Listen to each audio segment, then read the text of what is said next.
الحمد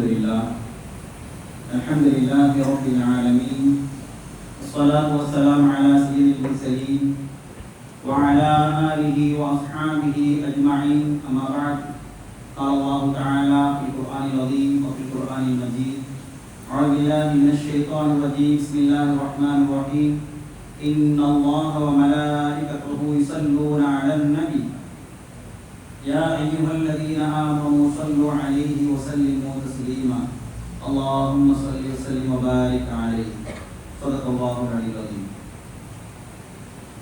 سبحانك لا علم لنا إلا ما علمتنا إنك أنت العليم الحكيم رب اشرح لي صدري ويسر لي أمري واحلل عقدة من لساني يفقهوا قولي புகழனைத்தும் ஏகோபனாகிய அல்லாஹ்வுக்கு உண்டாகட்டுமாக. கண்மணி நாயகம் ஸல்லல்லாஹு அலைஹி வஸல்லம் அவர்கள் மீதும் அவர்களின் அடிச்சுவட்டை நழுவாது பின்பற்றி வந்த சத்திய சஹாபாக்கள், தாபிஈன்கள், தபஅ தாபிஈன்கள், குறிப்பாக நம் மீதும் நம் குடும்பத்தின் மீதும் அல்லாஹ்வுடைய கிருபை என்றென்றும் நிலவட்டுமாக. கண்ணியமிக்கவர்களே, கடந்த 2 நாட்களாக நபிகளாரின் நினைவுகளால் நாம் மனங்களை ஈராக்கிய அல்லாஹ் இன்று 3வது நாளாக நம்முடைய நாவுகளை நபிகளாரின் புகழாரத்தால் ஈரமாக்குவதற்கு நம்மை இந்த சபையிலே அமர செய்திருக்கின்றான். அல்ஹம்துலில்லாஹ். கண்ணியமிக்கவர்களே, இன்றைக்கு இறைவன் இந்த மனித உலகத்திற்கு வழங்கியிருக்கக்கூடிய எத்தனையோ கோடான கோடி அருட்படைகளில் மிக மிக மகத்தான ஒரு அருட்படை என்று சொன்னால் நம்முடைய நாவு என்று சொல்லலாம். ஏனென்று சொன்னால் ஒரு மனிதன் நாவை வைத்துதான் அவன் நல்லவனா கெட்டவனா என்பதை நம்மால் கணிக்க முடியும். பார்ப்பதற்கு மிக கம்பீரமாக இருப்பான், ஆனால் அவன் வாயை திறந்தால் அவன் வாயை வைத்து நாம் முடிவு செய்து கொள்ளலாம் இவன் நல்லவனா கெட்டவனா என்பதாக. பார்ப்பதற்கு கம்பீரம் இல்லாமல் இருப்பான், ஆனால் அவருடைய வார்த்தைகள் மிக நல்ல விதமாக அழகாக இருக்கும். ஆகவே அவருடைய வார்த்தைகளை வைத்து ஒரு மனிதனை இன்று சமூகத்திலே கணிக்கப்படுவதை பார்க்கின்றோம். அப்படி அல்லாஹ் கொடுத்த மிகப்பெரிய பொக்கிஷமான இந்த நாவை கொண்டு எவ்வளவு விஷயங்களை மனிதன் பேசுகிறான். ஆனால் மனிதனுக்கு கொடுக்கப்பட்ட இந்த நாவிலிருந்து வெளிப்படக்கூடிய வார்த்தைகளிலே மிக தூய்மையான வார்த்தை எது தெரியுமா? அதே போன்று அருள் நிறைந்த வார்த்தை எது தெரியுமா? அவன் பேசினால் அல்லாஹ்வுடைய அரிசி தொடும் வார்த்தை என்னவென்று தெரியுமா? அதுதான் அகிலத்தின் அருட்படையார் வந்துதித்த பெருமானார் ஸல்லல்லாஹு அலைஹி வஸல்லம் அவர்களின் புகழாரம் மட்டுமே. அவர்களை புகழ்வதனால் அல்லாஹ் நம்மை பார்க்கின்றான், அல்லாஹ் நம் மீது சந்தோஷம் கொள்கிறான், அல்லாஹ் நம் மீது கிருபை கொள்கிறான். இதைத்தான் நாம் இதனுடைய தலைப்பாக நாம் எடுத்து பேசுகின்றோம். கண்ணியமிக்கவர்களே, உலகத்திலே எத்தனையோ மாமன்னர்கள் வந்தார்கள், சர்வாதிகாரிகள் வந்தார்கள், தத்துவ ஞானிகள் வந்தார்கள். அவர்கள் மறைந்த பிறகு வரலாற்றின் பக்கங்கள் மறைந்து போயின. ஆனால் இன்றைக்கும் 1400 ஆண்டுகளுக்கு கடந்த பின்னரும் உலகில் ஏதோ ஒரு மூலையில் ஒவ்வொரு வினாடியும் லட்சக்கணக்கான மனிதர்களின் நாவினால் இடைவிடாது புகழாரம் பாடக்கூடிய ஒரே மனிதர் கண்மணி நாயகம் ஸல்லல்லாஹு அலைஹி வஸல்லம் அவர்கள் மட்டுமே. இது மட்டுமல்ல, அல்லாஹ்வே ரசூலுல்லாஹி ஸல்லல்லாஹு அலைஹி வஸல்லம் அவர்களை புகழாரம் பாடுவான். குர்ஆனிலே பார்க்கின்றோம், இன்னல்லாஹ வ மலாயிகத்துஹு யுஸல்லூன அலன் நபி யா அய்யுஹல்லதீன ஆமனு ஸல்லு அலைஹி வ ஸல்லிமு தஸ்லீமா. அல்லாஹ் தஆலா கூறுவான், நிச்சயமாக அல்லாஹ்வும் அவருடைய மலக்குகளும் இந்த நபி மீது ஸலவாத், அதாவது புகழாரம் கூறுகிறார்கள். ஈமான் கொண்ட மக்களே, நீங்களும் அவர் மீது ஸலவாத்தும் ஸலாமும் கூறுங்கள் என்பதாக அல்லாஹ் தஆலா தனது திருமறையிலே குறிப்பிட்டு காட்டுகின்றார். நாம் யோசித்து பார்க்க வேண்டும். தொழுகை என்ற ஒரு வணக்கம் இருக்கிறது, அதை செய்யுமாறு இறைவன் கட்டளையிடுகிறான், ஆனால் அவர் தொழுவதில்லை. நோன்பு என்ற வணக்கம் இருக்கிறது, நோன்பு வைக்குமாறு அல்லாஹ் தஆலா கட்டளையிடுகிறான், ஆனால் அல்லாஹ் நோன்பு வைப்பதில்லை. ஜகாத் கொடு, ஹஜ்ஜி செய்வதாக அல்லாஹ் தஆலா சொல்கிறான், ஆனால் அவர் அதை செய்வதில்லை. ஆனால் நபியை புகழ்வது என்ற ஒரே ஒரு வணக்கம் இருக்கிறதே, அதை அல்லாஹ் தஆலா மனிதர்களுக்கு கட்டளையிட முன்பதாக தானே அதை செய்கிறான், தன் மலக்களுக்கும் செய்ய வைக்கின்றான். அதற்கு பிறகு என் அடியார்களே, நீங்களும் நபியை புகழுங்கள் என்பதாக கட்டளிடக்கூடிய விஷயத்தை நாம் குர்ஆனின் மூலம் பார்க்கின்றோம். கண்ணியமிக்கவர்களே, இன்னும் ஒரு பாக்கியம் இந்த மனித சமூகத்தில் கிடைத்திருக்கிறது. இறைவனும் மலக்குகளும் செய்யக்கூடிய ஒரு செயலை செய்யக்கூடிய வாய்ப்பை அல்லாஹ் தஆலா நமக்கு தந்திருக்கிறான். முஹம்மது அதற்கு அரபியில் அகராதியிலே எந்த ஒரு பொருள் என்று சொன்னால் எல்லை மீறி மீண்டும் மீண்டும் இடைவிடாது புகழப்படக்கூடியவர் நபிகள் நாயகம் ஸல்லல்லாஹு அலைஹி வஸல்லம் என்ற வார்த்தை தான். கண்ணியமிக்கவர்களே, அப்படிப்பட்ட இந்த நாவை நாம் எந்த விதத்திலே பயன்படுத்த வேண்டும்? ரசூலுல்லாஹி ஸல்லல்லாஹு அலைஹி வஸல்லம் வாழ்க்கையை நாம் கற்று அவர்களை நாம் புகழாரம் பாடினோம் என்று சொன்னால் அல்லாஹ் மீது சந்தோஷம் கொள்கிறான். நாளைக்கு மறுமையிலே ரசூலுல்லாஹி ஸல்லல்லாஹு அலைஹி வஸல்லம் அவரோடு இருக்கக்கூடிய பாக்கியத்தை அல்லாஹ் தருகிறார். கண்ணியமிக்கவர்களே, புகழாரம் என்பது சாதாரண விஷயம் அல்ல. ரசூலுல்லாஹி ஸல்லல்லாஹு அலைஹி வஸல்லம் அவரை நாம் எந்த அளவுக்கு புகழ்கிறோமோ அவர் மீது சொல்லக்கூடிய அந்த ஸலவாத் இருக்கிறதே, அந்த ஸலவாத்திற்கு அல்லாஹ் தஆலா சில மலக்குகளை நியமனம் செய்கின்றார். நாம் சொல்லக்கூடிய ஸலவாத் இருக்கிறதே, அந்த ஸலவாத் சொன்ன உடனே அந்த ஸலவாத்தை எடுத்து சென்று ரசூலுல்லாஹி ஸல்லல்லாஹு அலைஹி வஸல்லம் மக்பூராவிற்கு சென்று இந்த மனிதன் இன்னாருடைய மகன் உங்களுக்கு ஸலாத் சொல்லியிருக்கிறார் என்று மலக்குகளை அல்லாஹ் நியமனம் செய்திருக்கிறான். அவர்கள் சென்று சொல்கிறார்கள், ரசூலுல்லாஹி ஸல்லல்லாஹு அலைஹி வஸல்லம் அவர்கள் நமக்கு பதில் சொல்கிறார்கள். எவ்வளவு பாக்கியம்! நாம் இங்க இருக்கின்றோம், ஆனால் இங்கிருந்து கொண்டே நமக்கும் நபிக்கும் மத்தியிலே உண்டான ஒரு தொடர்பு எதில் இருக்கிறது சொன்னால் நாம் சொல்லக்கூடிய ஸலவாத்தில் தான், நாம் சொல்லக்கூடிய சலாமில் தான். இங்கு நாம் சொல்கிறோம் அஸ்ஸலாமு அலைக்கும் யா ரசூலல்லாஹ் என்று சொல்கிறோம். ஆனால் அந்த புகழ் மலக்குகள் எடுத்து சென்று இன்னார் மகன் உங்களுக்கு சலாம் சொல்லியிருக்கிறார், இன்னார் மகன் உங்களுக்கு ஸலவாத் சொல்லியிருக்கிறார் என்று சொல்லக்கூடிய இடத்திலே ரசூலுல்லாஹி ஸல்லல்லாஹு அலைஹி வஸல்லம் அவர்கள் அதற்கு பதிலளிக்கிறார்கள் என்பதை பார்க்கின்றோம். ஸல்லல்லாஹு அலைஹி வஸல்லம் அவர்களை புகழ்வதை ரசூலுல்லாஹி ஸல்லல்லாஹு அலைஹி வஸல்லம் விரும்புவார்கள். ஹதீஸிலே பார்க்கின்றோம், ரசூலுல்லாஹி ஸல்லல்லாஹு அலைஹி வஸல்லம் அவர்கள் மக்காவிலிருந்து படு கஷ்டங்களையும் சிரமங்களையும் பட்டு ஹஜ்ரத் அபூபக்கர் சித்திக் ரலியல்லாஹு தஆலா அன்ஹு அவர்களோடு மதீனாவுக்கு வருகை தருகிறார்கள். அவர்கள் வரக்கூடிய அந்த காட்சியெல்லாம் மதீனா வாசிகள் அனைவருமே எப்போது வருவார்கள் என்பதாக எதிர்நோக்கி கொண்டிருக்கிறார்கள். அப்படி இருக்கக்கூடிய நேரத்திலே ரசூலுல்லாஹி ஸல்லல்லாஹு அலைஹி வஸல்லம் இப்போது வருவார்களா அப்போது வருவார்களா என்பதாக எல்லோரும் மதீனாவுடைய அந்த எல்லையில வந்து பார்த்து கொண்டே இருப்பார்கள். ரசூலுல்லாஹி ஸல்லல்லாஹு அலைஹி வஸல்லம் அவர்கள் சானியத்துல் வதா என்று சொல்லக்கூடிய ஒரு கணவாய் வழியாக வரக்கூடிய அந்த காட்சியை பார்த்த அந்த மக்கள் எல்லாம் மதீனாவில் இருக்கக்கூடிய பனு நஜ்ஜார் குலத்தை சார்ந்த சிறுமிகளும் தங்களுடைய கைகளில் தம்பட்டங்களை கசுலை வைத்துக் கொண்டு நபி ஸல்லல்லாஹு அலைஹி வஸல்லம் அவர்களை பார்த்து ஓடி வருகிறார்கள். சில சஹாபாக்கள் எல்லாம் ஈச்சல் மரத்தின் மீது ஏறிக்கொண்டு பார்க்கிறார்கள். ரசூலுல்லாஹி ஸல்லல்லாஹு அலைஹி வஸல்லம் வரக்கூடிய காட்சியை பார்த்து இதோ நபி வந்து விட்டார் என்று சொல்கிறார்கள். அது சொல்லக்கூடிய காட்சி ரசூலுல்லாஹி ஸல்லல்லாஹு அலைஹி வஸல்லம் பார்த்த அந்த பிக்சர் குழந்தைகள் எல்லாம் நபிகளாரின் பேரழகையும் அவர்களின் வருகையால் தன்னுடைய கிடைத்த பாக்கியத்தை கண்ட அந்த குழந்தைகள் தன்னிச்சையாக தன்னை அறியாமலே ரசூலுல்லாஹி ஸல்லல்லாஹு அலைஹி வஸல்லம் அவர்களை பார்த்து ஒரு கவிதை பாடினார்கள். தலஅல் பத்ரு அலைனா மின் சானியத்தில் வதா வஜப ஷுக்ரு அலைனா மா தஆ அல்லாஹு தஆ அய்யுல் மப்ஊஸ் பீனா ஜீத பில் அம்ரில் மதா ஜீத ஷரத்தல் மதீனா மர்ஹபன் யா கைர தஆ என்பதாக அந்த குழந்தைகள் எல்லாம் தன்னை அறியாமலே ரசூலுல்லாஹி ஸல்லல்லாஹு அலைஹி வஸல்லம் பார்த்த அந்த முகத்தை பார்த்து படிக்க ஆரம்பித்தார்கள்.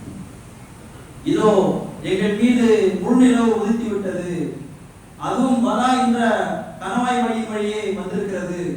இறைவனுக்கு நபி செலுத்துவது எங்கள் மீது கடமையாகிவிட்டது. அவனை அழைப்பவர் அழைக்கும் காலமெல்லாம் எங்களின் அனுப்பப்பட்ட தூதரே, நாங்கள் கீழ்ப்படிய வேண்டிய கட்டளையோடு வந்திருக்கிறீர்கள். நீங்கள் வந்தீர்கள், இந்த மதீனா நகரமே கண்ணியம் சேர்த்திருக்கிறது. வருக வருக நல்வரவு வருக சிறந்த அழைப்பாளரே என்பதாக அந்த குழந்தைகள் எல்லாம் பாடக்கூடிய காட்சி. ரசூலுல்லாஹி ஸல்லல்லாஹு அலைஹி வஸல்லம் அவர்கள் அந்த ஒட்டகத்தில் இருந்த அந்த குழந்தைகள் எல்லாம் பார்க்கிறார்கள். கேட்கிறார்கள், நீங்கள் என்னை பிரியம் கொள்கிறீர்களா, என் மீது பாசம் வைத்திருக்கிறீர்களா என்று சொல்லும் பொழுது அந்த குழந்தைகள் யார் சொல்லலாம், அல்லாஹ்வின் தூதரே உங்கள் மீது நாங்கள் அளவுடந்த பிரியம் வைத்திருக்கிறோம் என்று சொல்லும் பொழுது ரசூலுல்லாஹி ஸல்லல்லாஹு அலைஹி வஸல்லம் சொன்னார்கள், அல்லாஹ் மீது ஆணையாக என் உள்ளமும் உங்களை அதிகமாக நேசிக்கிறது என்று ரசூலுல்லாஹி ஸல்லல்லாஹு அலைஹி வஸல்லம் சொன்னார். அப்படி அந்த குழந்தைகள் எல்லாம் புகழாரம் பாடக்கூடிய நேரத்திலே ரசூலுல்லாஹி ஸல்லல்லாஹு அலைஹி வஸல்லம் அவர்கள் மிகவும் சந்தோஷம் அடைந்தார்கள் என்பதை நாம் ஹதீஸிலே பார்க்கிறோம்.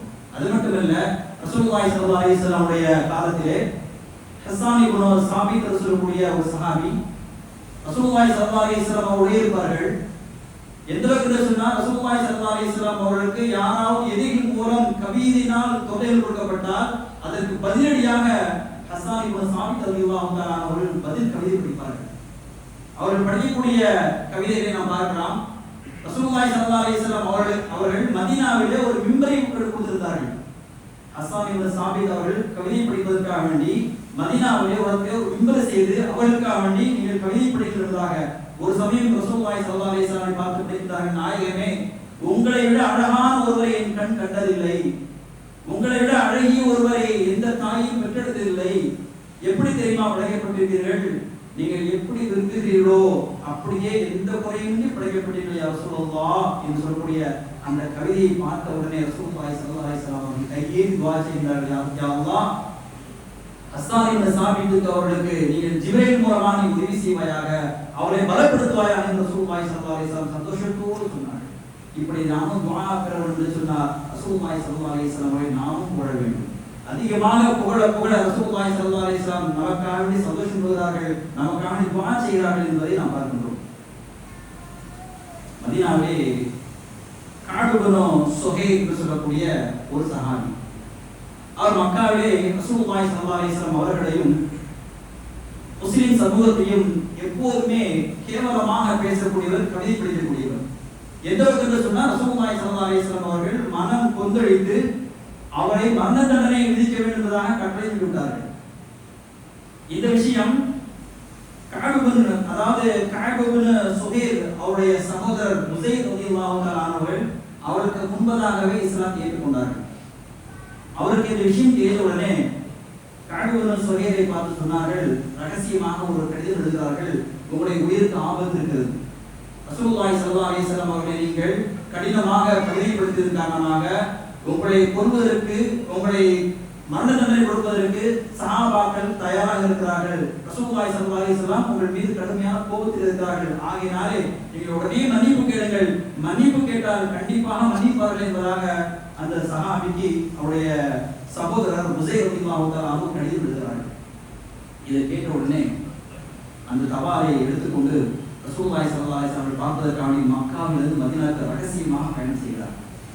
ரகசியமாக பயணம் செய்த அவர்கள் ரசூலுல்லாஹி ஸல்லல்லாஹு அலைஹி வஸல்லம் மதீனாவிலே அமர்ந்திருக்கிறார்கள். அவர்களை போய் பார்த்து முன்னாலே அமர்கிறார்கள். ரசூலுல்லாஹி ஸல்லல்லாஹு அலைஹி வஸல்லம் அவர்கள் யாருக்கும் தெரியவில்லை. பார்த்து சொன்னார்கள்,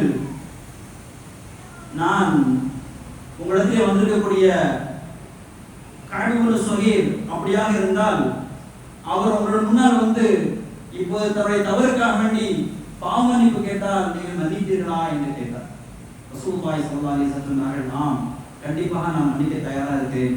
அவர் வந்து இடத்தில் பாவ மன்னிப்பு கேட்டால் நான் கண்டிப்பாக மன்னிக்க தயாராக இருக்கிறேன். ஏது சொன்னால் அவருக்கு உயிர் மீது பயம். அப்படி என்று சொன்னார்கள், நான் தான் அந்த கஅப் இப்னு சுஹைல் சொன்னார். ரசூலுல்லாஹி ஸல்லல்லாஹு அலைஹி வஸல்லம் பார்க்கிறார்கள், சஹாபாக்களுக்கு எல்லாம் கோபம். சில சஹாபாக்கள் வாளை உருகிறார்கள். ஏது சொன்னால் அவ்வளவு கடுமையாக தகாத வார்த்தையினால் இஸ்லாத்துடைய மக்களுக்கு கேவலப்படுத்தியவர் கவிதையின் மூலமாக. சொன்ன உடனே ரசூலுல்லாஹி ஸல்லல்லாஹு அலைஹி வஸல்லம் எல்லாரையும் அமைதிப்படுத்துகிறார்கள். சொன்னார்கள், உங்களை நான் மன்னித்து விட்டேன் என்று சொல்லக்கூடிய நேரத்தில் அவர் சந்தோஷத்தோடு அவர் சொன்னார், யா ரசூலுல்லாஹ், உங்கள் மீது நான் சில கவிதைகள் படிக்க ஆசைப்படுகிறேன் என்று சொன்னார். ரசூலுல்லாஹி ஸல்லல்லாஹு அலைஹி வஸல்லம் படிக்க பார்க்கலாம் என்று சொல்லும்போது, இன்ன ரசூல லனூருன் இஸ்தலாஉ பிஹி மஹன்னது மின் சுயூஃபில்லாஹி மஸ்குருன், நிச்சயமாக அல்லாஹ்வின் தூதர் வழிகாட்டும் பேரொளி ஆவார்கள். அந்த ஒளியை கொண்டே உலகம் நேர்வழி பெறுகிறது. அவர்கள் அல்லாஹ்வின் உருவாக்கப்பட்ட வாழ்களின் மேல் கூர்மையான வாழ் என்பதாக அவர்கள் படித்தார்கள். ரசூலுல்லாஹி ஸல்லல்லாஹு அலைஹி வஸல்லம் மிக சந்தோஷம். அடுத்ததாக உன்பித்து அன்ன ரசூலுல்லாஹி ஸல்லல்லாஹு அலைஹி வஸல்லம் அவஅதனி வல் அஃபு இன்த ரசூலில்லாஹி மக்மூல், அல்லாஹ்வின் தூதர் எனக்கு எச்சரிக்கை விடுத்துள்ளதாக நான் கேள்விப்பட்டேன். ஆனால் அல்லாஹ்வின் தூதரிடம் மன்னிப்பை எதிர்பார்த்தே நான் சரியான நேரத்தில் வந்திருக்கிறேன் என்பதாக படித்தார்கள். மூன்றாவதாக மகரன் ஹதாகல்லதி அஅதாக நாஃபிலா அல் குர்ஆனி ஃபிஹா மவாஇது வ தஃஸீல், தயவு செய்து நிதானியுங்கள், உபதேசங்களுக்கு விளக்கங்களும் நிறைந்த திருக்குர்ஆனை உங்களுக்கு குறையாக வழங்கிய இறைவன் உங்கள் மீது மென்மேலும் அருள்புரிவானாக என்று கவிதை நவீனத்திலே படித்தார்கள். இதை படித்தவுடன் ரசூலுல்லாஹி ஸல்லல்லாஹு அலைஹி வஸல்லம் சந்தோஷத்தோடு தன் மேல் இருக்கக்கூடிய அந்த போர்வையை, அந்த புர்தாவை எடுத்து அவர்கள் கொடுத்து விடுகிறார்கள். அப்பொழுதுதான் இஸ்லாத்தை ஏற்றுக்கொள்கிறார். ஏற்றுக்கொண்ட உடனே சந்தோஷத்திலே அவர் துவா செய்து தன் மேல் இருக்கக்கூடிய அந்த போர்வையை எடுத்து அவர்கள் கொடுத்துவிடுகிறார்கள். எந்த அளவுக்கு சொன்னால் கடைசி காலம் வரை அவர் சொன்னார்கள், நான் மௌத்தாவுடைய கடைசி நேரத்திலே இந்த புர்கா எனக்கு கொடுக்கக்கூடிய அந்த புர்கா சொல்லக்கூடிய அந்த துண்டு இருக்கிறதே ரசூலுல்லாஹி ஸல்லல்லாஹு அலைஹி வஸல்லம் போதிய அந்த துண்டோடு தான் என்னுடைய அதாவது நான் கஃன் துணியோடு எனக்கு வைத்து என்ன நடக்கும் செய்கிறேன் தான் சொன்னார். இப்படி ரசூலுல்லாஹி ஸல்லல்லாஹு அலைஹி வஸல்லம் யாரெல்லாம் போடுகிறார்களோ புகழக்கூடிய நேரத்திலே ரசூலுல்லாஹி ஸல்லல்லாஹு அலைஹி வஸல்லம் சந்தோஷப்படுறார் என்று ஹதீஸை பார்க்கிறோம். அது மட்டும் இல்ல, நாம் வாழ்க்கையில அதிகமாக ரசூலுல்லாஹி ஸல்லல்லாஹு அலைஹி வஸல்லம் அவரை நாம் புகழ்ந்தோம் என்று சொன்னால், புகழாரம் பணியோம் என்று சொன்னால் நம்முடைய பாவங்கள் தான் மன்னிக்கப்படுகின்றன. சுஃபியான் அல்-சௌரி ரஹ்மத்துல்லாஹி அலைஹி அவர்கள் ஒரு சமயம் ஹஜ்ஜிக்கு செல்கிறார்கள். ஹஜ்ஜிக்கு செல்லக்கூடிய நேரத்திலே ஒரு வாலிபரை பார்க்கிறார். அந்த ஹஜ்ஜில் தவாஃப் செய்யக்கூடிய நேரத்திலே சில துஆக்கள் ஓதி கொண்டிருக்கணும். ஆனால் இவருக்கு முன்னால் ஒரு வாலிபர் ஹஜ்ஜி செய்வதற்காக தவாஃப் செய்து கொண்டிருக்கிறார். ஆனால் எல்லா நேரத்திலுமே ஸலவாத் ஓதி கொண்டிருக்கிறார். அப்ப சுஃபியான் அல்-சௌரி அவங்க கேட்டாங்க, என்ன அதற்கு ஒரு துஆ இருக்கிறது, அதையெல்லாம் விட்டுவிட்டு நீங்க வெறும் ஸலவாத் மட்டும் ஓதிக்கொண்டே வருவீங்களே என்று சொல்லும்போது அவர் சொன்னார், என்னுடைய தகப்பனார் நானும் ஒரு சமயம் ஹஜ்ஜிக்கு வந்திருந்தோம். அவள் வரக்கூடிய நேரத்தில் என் தகப்பனார் மூத்தாகிவிட்டார். மூத்தான போகும்பொழுது என்னுடைய தகப்பனுடைய முகம் எல்லாம் கருத்து போயிருந்தது. நான் மிகவும் கவலைப்பட்டேன். என்னுடைய தகப்பனுடைய முகம் இப்படி ஆகிவிட்டது என்றாங்க. ஆனால் அல்லாஹ் தஆலா நான் சிறிது நேரம் தூங்கினேன், என்ற கனவிலே வந்தது. ஒரு அழகான தூக்கத்தில் வந்தார். வந்து என்னுடைய தகப்பனுடைய முகத்தை தடவினார். முகம் செழிப்பாக அழகாக மாறியது. நான் கேட்டேன், நீங்கள் யார் என்பதாக. நான் தான் முஹம்மது ரசூலுல்லாஹி ஸல்லல்லாஹு அலைஹி வஸல்லம் என்று சொன்னார். உடைய தகப்பனார் அதிகம் பாவம் செய்யக்கூடியவர் தான். ஏன்னு சொன்னால் அவர் தகப்பனார் அதிகம் பாவம் செய்யக்கூடியவர். ஆனால் இடைவிடாமல் எப்பொழுது பார்த்தாலும் ரசூலுல்லாஹி ஸல்லல்லாஹு அலைஹி வஸல்லம் ஸலவாத் சொல்லிக் கொண்டே இருப்பார். பாவம் செய்வார், ஆனால் ஸலவாத் சொல்லிக் கொண்டே இருப்பார். சொன்னார் ரசூலுல்லாஹி ஸல்லல்லாஹு அலைஹி வஸல்லம், உன் தகப்பனார் எல்லாம் பாவம் செய்யக்கூடியவர் தான். என் மீது ஸலவாத் சொல்வதன் காரணமாக அவருடைய பாவங்கள் மன்னிக்கப்பட்டது என்றார் சொன்னார். ஆகையினாலே நான் என்று நான் அந்த காட்சியை பார்த்தேனோ அன்றிலிருந்து நான் ஹஜ் செய்வதற்கு பொழுதெல்லாம், நான் தவாஃப் செய்யும் பொழுதெல்லாம் ரசூலுல்லாஹி ஸல்லல்லாஹு அலைஹி வஸல்லம் நான் ஸலவாத் ஓதிக்கொண்டே இருக்கிறேன் என்று சொன்னார். அப்படின்னா நம்முடைய வாழ்க்கையிலே நாம் அதிகமாக நாம் ஸலவாத் ஓதுவதன் காரணமாக அல்லாஹ் தஆலா அந்த மரணத்துடைய அந்த கடைசி நேரத்தில் பாவங்கள் எல்லாம் மன்னிக்கப்பட்டு நம்மளை செழிப்பாக ஆக்குகிறான் என்று அந்த ஹதீஸ் தெரிகிறது. அது மட்டும் இல்ல, ஹதீஸிலே பார்க்கிறோம், உபய் இப்னு கஅப் ரலியல்லாஹு தஆலா அவர்கள் ரசூலுல்லாஹி ஸல்லல்லாஹு அலைஹி வஸல்லம் அவர்கள், யா ரசூலல்லாஹ், நான் துஆ செய்கிறேன் உங்களுக்காக வேண்டி, உங்கள் மீது ஸலவாத் சொல்வதற்காக வேண்டி நான் எவ்வளவு நேரத்தை ஒதுக்குவது என்று கேட்டார். அவர் சொன்னார்கள், என்னுடைய வாழ்க்கையில் நான் கால்வாசி ஒதுக்கிக்கொள்ளவா, நான் துஆ செய்யும் பொழுது கால்வாசி உங்களுடைய பெயரை நான் ஸலவாத் சொல்லிக் கொள்ளவா என்று சொன்னார்கள். ரசூலுல்லாஹி ஸல்லல்லாஹு அலைஹி வஸல்லம் இன்னும் அதிகப்படுத்திக் கொள்ளுங்கள் சொன்னார்கள். யா ரசூலல்லாஹ், இந்த துஆவிலே நான் அரைவாசி, அந்த துஆவிலே நான் அரை பகுதி உங்களுடைய பேர் நான் ஸலவாத் சொல்லிக் கொள்ளவா என்று கேட்டார்கள். ரசூலுல்லாஹி ஸல்லல்லாஹு அலைஹி வஸல்லம் இன்னும் அதிகப்படுத்திக் கொள்ளுங்கள். அப்படி என்று சொன்னால் என் துஆவிலே நான் முக்கால்வாசி உங்களுடைய பேரை நான் சொல்லிக் கொள்ளவா என்று சொன்னார்கள்.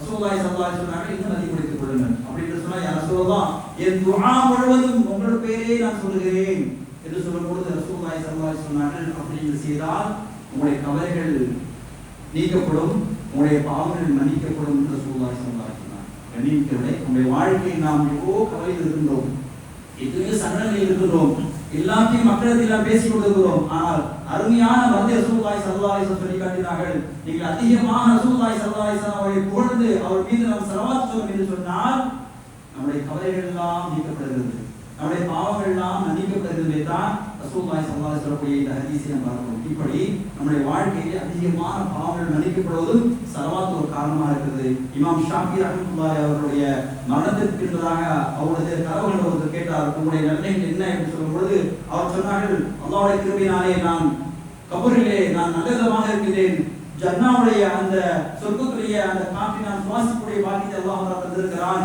என்று சொல்லும் பொழுது இது எதனால் கிடைத்தது தெரியுமா என்று சொன்னார்கள். ஷாஃபி ரஹ்மத்துல்லாஹி சொன்னார்கள், நான் எனது அல்-ரிசாலா என்று சொல்லக்கூடிய நூலிலே ஒரு சிறப்பான ஸலவாத்தை நான் எழுதியிருந்தேன், அதற்காகத்தான் இந்த உயர்ந்த அந்தஸ்து எனக்கு கிடைத்தது என்பதாக ஷாஃபி இமாம் அந்த கனவை சொன்னார்கள். அது என்ன ஸலவாத் என்று பார்க்கும் பொழுது, அல்லாஹும்ம ஸல்லி அலா முஹம்மதின் குல்லமா ذكره الذاكرون وغفر عن ذكره الغافلون. இறைவா, நினைவு கூறுவர்கள் நபிகளாரை நினைவு கூறும் காலமெல்லாம் மற்றும் அலட்சியமாக இருப்பவர்கள் அவர்களை மறந்திருக்கும் காலமெல்லாம் அவர் மீது ஸலவாத்தை பொழிந்து கொண்டே இருப்பாயாக என்று எழுதிய அந்த கிதாபிலே அந்த ஸலவாத்தின் பரக்கத்தின் காரணமாக இன்று நான் கபூரில் இருக்கும் பொழுது கூட அல்லாஹ் தஆலா சொர்க்கத்துடைய அந்த காற்றுகளையும் சொர்க்கத்துடைய ஒரு கதையும் திறந்து வைத்திருக்கிறான் என்பதாக ஷாஃபி இமாம் சொல்லக்கூடிய இந்த விஷயத்தை நாம் கிதாபிலே பார்க்கின்றோம். இப்படி ரசூலுல்லாஹி ஸல்லல்லாஹு அலைஹி வஸல்லம் மீது மனிதர்கள் மட்டுமல்ல மற்ற மிருகங்களும் சரி கற்களும் கூட ரசூலுல்லாஹி ஸல்லல்லாஹு அலைஹி சொல்வார்கள், கற்கள் மக்காவில் இருக்கும் பொழுது கற்கள் எல்லாம் தஸ்பீஹ் செய்யக்கூடிய அந்த காட்சி நான் பார்த்திருக்கிறேன். அஸ்ஸலாமு அலைக்கும் யா ரசூலல்லாஹ் என்று சொல்லக்கூடிய கற்கள் சொல்லக்கூடிய நான் கேட்டிருக்கிறேன் என்று ரசூலுல்லாஹி ஸல்லல்லாஹு அலைஹி சொல்வார்கள். சஹாபாக்கள் சொல்வார்கள், ரசூலுல்லாஹி ஸல்லல்லாஹு அலைஹி வஸல்லம் உணவுகளில் கை வைத்தால் உணவுகள் ரசூலுல்லாஹி ஸல்லல்லாஹு அலைஹி வஸல்லம் ஸலவாத் சொல்வதை நாங்கள் கேட்டிருக்கிறோம் என்று சொல்வார்கள். இப்படி ஹதீஸிலே நாம் பார்க்கும்போது சஹாபாக்களுடைய வாழ்க்கையை பார்க்கும்போது எல்லா விஷயத்திலுமே அதிகமாக ஸலவாத் சொல்லக்கூடியதை பார்க்கிறோம். இப்படி நாம் ஒரு தடவை நாம் ஸலவாத் சொன்னால் ரசூலுல்லாஹி ஸல்லல்லாஹு அலைஹி சொன்னார்கள், நாம் ரசூலுல்லாஹி மீது ஒரு ஸலவாத் சொல்லி சொன்னால் அல்லாஹ் தஆலா 10 அருள்களை நமக்கு தருகிறான், 10 பாவங்களை மன்னிக்கின்றான், 10 அந்தஸ்தை உயர்த்துகிறான் என்று சொன்னார்கள். அது மட்டுமல்ல, உமர் ரலியல்லாஹு தஆலா சொன்னார்கள், உங்களுடைய துஆக்கள் வானத்திற்கும் பூமியை மத்தியிலே நிறுத்தி வைக்கப்படுகின்றன. எப்பொழுது நீங்கள் ஸலவாத் சொல்கிறீர்களோ அப்பொழுதுதான் அந்த துஆ உயர்த்தப்படுகிறது என்று சொன்னார்கள். நம்முடைய துஆக்கள் உயர்த்தப்பட வேண்டும் என்று சொன்னால் அதற்கு ஸலவாத் மிக முக்கியமாக இருக்கிறது. இப்படி மலக்குடைய நற்செய்தி நாம் சொல்லக்கூடிய ஸலவாத்துக்கு மலக்கு நமக்கான துஆ செய்கிறார்கள். அது மட்டுமல்ல, மறுமையிலே ஷஃபாஅத் நமக்கு கிடைக்கிறது என்பதெல்லாம் நம்ம ஹதீஸில் பார்க்கிறோம். கண்ணியமிக்கவர்களே, இப்படி அல்லாஹ் தஆலா நம்ம கொடுக்கக்கூடிய இந்த நாவை சரியான முறையில் பயன்படுத்த வேண்டும். ஒரு விஷயத்தை வழங்கிக் கொள்ள வேண்டும். அல்லாஹ் கொடுக்கக்கூடிய இந்த நாவை நாம் எப்படி பயன்படுத்துகிறோமோ அதற்கு தகுந்தாற்போல் அல்லாஹ் தஆலா நமக்கு உதவி செய்கிறார். இந்த உலகத்தை அதிகமாக பார்க்கும் பொழுது எதை விட்டு நாம் தவிர்த்திருக்க வேண்டும் என்பதையும் ரசூலுல்லாஹி ஸல்லல்லாஹு அலைஹி வஸல்லம் சொல்வார்கள், நீங்கள் அதிகமாக மக்களை புறம் பேசுவதற்கு நீங்கள் என்ன செய்து கொள்ள வேண்டும் என்று தெரிந்து கொள்ளுங்கள். சொல்வார்கள், இன்னல் அபத லைதகல்லமு பில் கலாமி பில் கலிமத்தி யன்சிலு பிஹா பின் நார் அபஅத் மா பைன மஷ்ரிக் வல் மக்ரிப். நிச்சயமாக ஒரு அடியான் அதன் விளைவினை யோசிக்காமல் ஒரு வார்த்தையை பேசுகிறான், அதன் காரணமாக கிழக்கிற்கும் மேற்கிற்கும் இடையே உள்ள தூரத்தை விட மிக ஆழமான நரகத்தில் அவன் போய் விடுகிறான் என்பதாக ரசூலுல்லாஹி ஸல்லல்லாஹு அலைஹி வஸல்லம் சொன்னார்கள். கண்ணியமிக்கவர்களே, வாழக்கூடிய காலத்திலே அதிகமாக நாம் ரசூலுல்லாஹி ஸல்லல்லாஹு அலைஹி வஸல்லம் ஸலவாத் சொல்ல வேண்டும். அந்த நாவை நல்ல விதத்தில் பயன்படுத்த வேண்டும். தேவையில்லாமல் மற்றவர்களை குறை பேசுவது, போல் சொல்வது, இது போன்ற விஷயங்களை நாம் தவிர்த்து கொள்ள வேண்டும். சில மக்களை பார்க்கும்போது நமக்கே பயமா இருக்கும். அவங்க பேசினாலே குறை பேச ஆரம்பிச்சுவாங்க. சிலர் பார்த்துன்னு சொன்னா ஏதோ பேச வராங்கன்னு பார்த்தா அவங்க வார்த்தையில விஷயம் கலந்து அம்பு போல இருக்கும். நம்ம உள்ள தவிர தச்சுக்குவாங்க. அந்த மாதிரி இருக்கக்கூடாது. வாழ்க்கையில் நம்ம திருந்தும். எல்லாருக்கும் நம்முடைய எதிரிசீர்கள் நம்ம சில பேர் பேசுறோம், நமக்கே தெரிய மாட்டேங்குது. நம்ம எப்படி பேசுறோம் அப்படின்னு நம்ம செய்யக்கூடிய பாவம் நமக்கே தெரிய மாட்டேங்குது. சில பேர் நம்ம புறம் பேசுறோமே, அந்த புறம் எப்படி பேச நமக்கு தெரியாம பேசிட்டு தான் இருக்கோம். அந்த மாதிரி மக்களை பார்க்கும்போது நமக்கே பயமா இருக்கு. பக்கத்துல போறதுக்கு பயமா இருக்கு. அந்த மாதிரி குறைகளுக்கு நாம் நீங்க வேண்டும். முதலாவதாக நாம் அல்லாஹ்வுக்கு அதிகமாக துஆ செய்ய வேண்டும். நாம் எந்த அளவுக்கு இபாதத் செய்யறோமோ அந்த அளவுக்கு நாம் நாவை பாதுகாக்க வேண்டும். ஏதோ சொன்னார் ரசூலுல்லாஹி ஸல்லல்லாஹு அலைஹி சொன்னார்கள், ஒரு மனிதனுடைய உள்ளம் காபத்துல்லாஹ்வுக்கு சமம். ஒரு மனிதனுடைய உள்ளம் காபத்துல்லாஹ்வுக்கு சமம். அந்த காபத்துல்லாஹ் இடித்தால் நீங்கள் எடுத்து தாங்கிக் கொள்வீர்களா? அதே போன்று ஒரு மனிதனுடைய உள்ளத்தை நீங்கள் இடித்துடாதீர்கள். அப்படின்னு சொன்னா நாம் நல்ல வார்த்தையை பேச வேண்டும். யாரை பற்றியும் புறம் பேசக்கூடாது. இன்னொருவரை பற்றி இன்னொருத்தரை பேசுவது, இவரை பற்றி அவரத்தை பேசுவது, இதில் என்ன லாபம் இருக்கு சொல்லி பார்க்கலாம். எந்த ஒரு லாபம் இல்லையே. நமக்கு உண்டான உலகத்தை அல்லாஹ் ரசூலுல்லாஹி கற்றுக் கொடுத்துருக்காங்களா இல்லையா? அதை நம்ம பின்பற்ற வேண்டும். நாம் முஸ்லீமாக இருக்கிறோம். நான் ஒரு முஸ்லீமான சகோதரை நாம் ஏன் புறம் பேச வேண்டும்? அவர் பேச நமக்கு என்ன பலன் கிடைக்க போகுது சொல்லுங்க பார்க்கலாம். ரசூலுல்லாஹி ஸல்லல்லாஹு அலைஹி சொன்னார்கள், ஒரு புறம் பேசுறது என்பது ஜினாவோட பெரியது. ஒரு மனிதனை கொலை செய்வதை விட பெரியதுன்னு சொன்னால் புறம் பேசுவது. ஆகையினாலே நாம் நம்மை திருத்திக் கொள்ள வேண்டும். எல்லா நேரத்திலும் யாரை பற்றியும் நாம் புறம் பேச வேண்டிய அவசியம் இல்லை. எப்பொழுது நாம் மற்றவரை புறம் பேசுகிறோமோ, மற்றவரை நாம் எப்போது ஆராய்கின்றோமோ, அவருடைய குறையை நாம் எப்போது தூக்கி தேடுகிறோமோ, அல்லாஹ் நம்முடைய குறையை தேடுவதற்கு ஒரு ஆளை நியமனம் செய்கிறார். ரசூலுல்லாஹி ஸல்லல்லாஹு அலைஹி வஸல்லம் அல்லாஹ் தஆலா சொல்வான், யா அய்யுஹல்லதீன ஆமனூ தஜ்ஜு கஸீரன் அல்லாஹ் இன்ன பஅத இஸ்மு லா தஜஸ்ஸு. யார் இது கெட்ட எண்ணம் கொள்ளாதீங்க, தேவையில்லாத எண்ணம் கொள்ளாதீங்க. ஏன் ரசூலுல்லாஹி ஸல்லல்லாஹு அலைஹி வஸல்லம் சொல்வாங்க, என்னிடத்துல இந்த சஹாபாக்களுடைய கெட்ட எண்ணத்தை பேசாதீங்க, அவரை பேசாதீங்க. ஏன்னா எல்லாருக்கும் நல்ல எண்ணம் வைத்திருக்காரு. அன்னைக்கு எப்படி இருக்குது? யாரை பார்த்தாலும் எப்பதான் புறம் பேசாமல் பார்க்கறேன். இவரை பத்தி அவரை பேசுறது, அவரை பத்தி இவரை பேசுறது, என்ன லாபம் இருக்கு சொல்றாங்க? எந்த லாபமே கிடையாது. கண்டிப்பா அவர் நரகத்தான் போகும். அதெல்லாம் பாதுகாக்கணும். ஆகையினால முதல்ல நாம் தம்முடைய ஒழுக்கத்தை படையப்பட வேண்டும். யாரை பற்றியும் யாரையும் புறம் பேச வேண்டாம். சில பேர் நல்லா இருப்பாங்க வாழ்க்கையில, அது அல்லாஹ் கொடுத்த ஞானம். அந்த ஞானத்தின் மீது நாம் ஏன் போராம கொள்ள வேண்டும் சொல்ல பார்க்கலாம். மற்றவங்க பொறாமைப்படுவதனால் நாம் தான் நாசமா போவோம், நாம உயர முடியாது. அப்படிங்கும் பொழுது நாம் யாரையும் புறம் பேசக்கூடாது. யாருடைய வளர்ச்சியும் பார்த்து அவர் இது பாராட்டதான் சொல்லணும், அல்லாஹ்வுக்கு பாராட்டுச்சிவான்னு சொல்லணும் தவிர அவருடைய வளர்ச்சியை பார்த்து நாம் பொறாமை கொண்டு அதன் காரணமாக மற்றவர்களுடைய பேசுவது, இவர் அப்படி இருக்கிறார், இப்படி இருக்கிறார், இவர் நல்லா இருக்கிறார் என்பதாக எப்படி எல்லாம் அவரை என்னென்ன செய்யணுமோ அது போல செய்வது மிகப்பெரிய ஒரு பாவமான விஷயம். ஆகையினாலே இதெல்லாம் நம் வாழ்க்கையை நாம் பார்க்கிறோம். ஒரு குடும்பத்திலும் சரி, ஒரு வியாபாரம் செய்யக்கூடிய இடத்திலும் சரி, ஒரு தொழில்களிலும் சரி, தொழில் செய்யக்கூடிய அந்த இடத்திலும் சரி, யாரும் யாருக்கு பொறாமை கொள்ள வேண்டாம். அவருக்கும் நான் ரிஸ்கை அல்லாஹ் தந்தே தருவான். அல்லாஹ் யுஸ்தஸ்லி மீஷா, யார் யாருக்கு அல்லாஹ் ரிஸ்க் எடுத்துட்டாரோ அந்த ரிஸ்க் அவங்களுக்கு வந்தே தீரும். ஆகையினாலே யாரும் மீது யாரும் பொறாமை கொள்ள வேண்டாம், யாரும் யாரையும் புறம் பேச வேண்டாம். இது போன்ற ஒழுக்கத்தை நாம் படைத்துக் கொள்ள வேண்டும் என்று சொன்னார் ரசூலுல்லாஹி ஸல்லல்லாஹு அலைஹி வஸல்லம் சொன்னார்கள். இன்னல் அப்த, நிச்சயமாக ஒரு மனிதன் வேதத்தல்லும் பில் கலிமா, அவன் அறியாமலே சில வார்த்தைகளை பேசி விடுகிறான். அந்த பேச்சின் காரணமாக அவாத்மா வைன மஷ்ரிகுல் மக்ரிப், மஷ்ரிகுல் மக்ரிப்பை விட மிக தூர பாதாள நரகத்தில் தள்ளப்படுகிறான் என்று ரசூலுல்லாஹி ஸல்லல்லாஹு அலைஹி வஸல்லம் சொன்னார்கள். இது கடினமான ஒரு எச்சரிக்கை. என்று சொன்ன நாவை சரியான முறையில் நாம் பயன்படுத்த வேண்டும். சரியான ஒரு பயன்படுத்தும் சொன்னால் அது சொர்க்கத்துக்கு செல்லும் என்று ரசூலுல்லாஹி ஸல்லல்லாஹு அலைஹி வஸல்லம் சொன்னார்கள். சில மனிதர்கள் நாவால் பேசுகிறார்கள், அல்லாஹ்வுடைய சிறப்பை பற்றி பேசுகிறார்கள், ரசூலை பற்றி பேசுகிறார்கள், அதை அறியாமல் பேசுகிறார்கள், ஆனால் அதை கொண்டு அவர்கள் சொர்க்கம் செல்கிறார்கள் என்று ரசூலுல்லாஹி ஸல்லல்லாஹு அலைஹி வஸல்லம் சொன்னார்கள். எந்த அளவுக்கு நாம் சொர்க்கத்துக்கு செல்ல தயாரா இருக்கணுமோ அதே போன்று நரகத்துடைய அடி பாதாளத்துக்கு தள்ளக்கூடிய நாவு தான். ஆகையினாலே நாவுடைய விஷயத்திலே நாம் மிகவும் ஜாக்கிரதையாக இருக்க வேண்டும், பாதுகாப்பாக இருக்க வேண்டும். தயவு செய்து யாரும் யாரை பற்றி புறம் பேசாதீர்கள், யார் யாரை பற்றி கோல் மூட்டாதீர்கள், யார் யாரை பற்றி மற்றவர்கள் பேசாதீர்கள். இது அல்லாஹ்வுடைய பெரிய குற்றம். அல்லாஹ் சொல்வான், உங்களுடைய சகோதரனுடைய இறந்து போன சகோதரனுடைய மாமிசத்தை விரும்புகிறீர்களான்னு கேட்கிறாங்க. ஒரு கடினமான வார்த்தை. நீ மற்ற மக்களை பார்த்து புறம் பேசுகிறீர்களே, மற்ற மக்களை குறை பேசுகிறீர்களே, உங்களுடைய சகோதரன் இறந்த சகோதரியான இறைச்சி தின்பதற்கு நீ விரும்புகிறோம், அல்லாஹ் கடினமான வார்த்தை கேட்கின்றாரே. இதெல்லாம் நாம் கேட்கின்றோம். நாம் என்ன அமல் செஞ்சால் என்ன புண்ணியம் இருக்கு சொல்லுங்க பாருங்க. 5 நாள் தொழுகிறோம், உம்ரா செய்யறோம், ஹஜ் செய்யறோம், எல்லாமே செய்யறோம். இதுல என்ன புண்ணியம் இருக்குது? மத்தவங்க நாம் புறம் பேசுறது, மத்தவங்க ஏதாவது பேசிக்கிறதா என்ன இருக்குது? அல்லாஹ் பாதுகாக்கணும். ஏன் இந்த விஷயத்தை நான் சொன்னா ரசூலுல்லாஹி ஸல்லல்லாஹு அலைஹி வஸல்லம் புகழ்வதற்காண்டி கொடுக்கப்பட்ட நாவ், குர்ஆனை ஓதுவதற்காண்டி கொடுக்கப்பட்ட நாவ், அல்லாஹ்வை திக்ர் செய்வதற்காண்டி கொடுக்கப்பட்ட நாவ், நல்ல விஷயங்களை பேசுவதற்காண்டி கொடுக்கப்பட்ட நாவ், இதையெல்லாம் செய்து சொன்னால் கண்டிப்பாக சொர்க்கத்துக்கு சொந்தக்காரன் ஆகிடுவோம். அல்லாஹ் தஆலா இது போன்ற நல்ல காரியங்களை பற்றி பேசுவதற்கும் கேட்பதற்கும் அதே போல் ரசூலுல்லாஹி ஸல்லல்லாஹு அலைஹி வஸல்லம் மீது அதிகமான ஸலவாத் ஓதுவதற்கான தௌஃபீக் அல்லாஹ் நம் அனைவருக்கும் தருவானாக. வஆஹிரு தஅவானா அல்ஹம்துலில்லாஹி ரப்பில் ஆலமீன். அஸ்ஸலாமு அலைக்கும் வரஹ்மத்துல்லாஹி வபரகாத்துஹு. ஸல்லல்லாஹு அலா முஹம்மத் ஸல்லல்லாஹு அலைஹி வஸல்லம். ஸல்லல்லாஹு அலா முஹம்மத் ஸல்லல்லாஹு அலைஹி வஸல்லம். ஸல்லல்லாஹு அலா முஹம்மத் ஸல்லல்லாஹு அலைஹி வஸல்லம். யா நபி சலாம் அலைக்கும், யா ரசூல் சலாம் அலைக்கும், யா ஹபீப் சலாம் அலைக்கும், ஸலவாத்துல்லாஹி அலைக்கும்.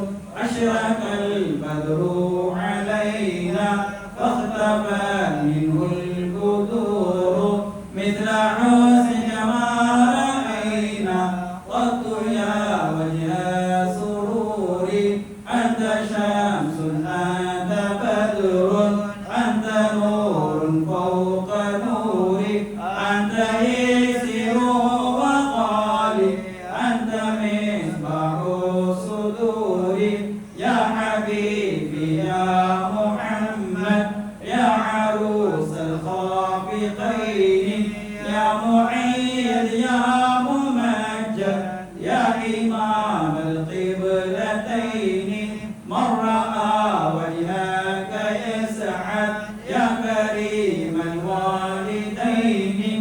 حوضك صبي المبارك وردنا يوم النشور. أنت غافر الخطايا والذنوب الموبقات. أنت ساتر المساوي ومقيل الحسرات. يا ولي الحسنات يا رفيع الدرجات. كفروا عني ذنوبي واعف